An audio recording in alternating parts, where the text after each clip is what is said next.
عمران ریاض نے عمران خان کے نااہل ہونے پر شدید غم و غصے کا اظہار کیا۔ عمران ریاض خان نے ٹویٹ میں کہا، جس ملک میں مریم جیسی سچی، نواز اور زرداری جیسے ایماندار ہوں، وہاں عمران خان جیسے بے ایمان کی کوئی جگہ نہیں۔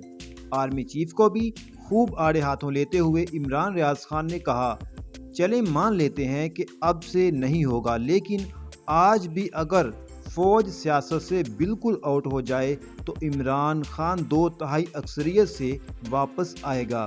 ایک صحافی نے پوچھا، کیا اب عمران خان کو لانگ مارچ کرنی چاہیے، جس پر عمران ریاض نے کہا، نہیں۔ عمران ریاض خان نے نواز شریف کو بھی نہ چھوڑا اور کہا، نواز شریف کی نااہلی کے وقت نون لیگ کی حکومت ہونے کے باوجود لوگ باہر نہیں آئے تھے۔ عمران ریاض خان نے کہا، نواز شریف کی تاحیات نااہلی پر کہیں ایسا احتجاج نہیں ہوا جیسا آج جگہ جگہ ہو رہا ہے۔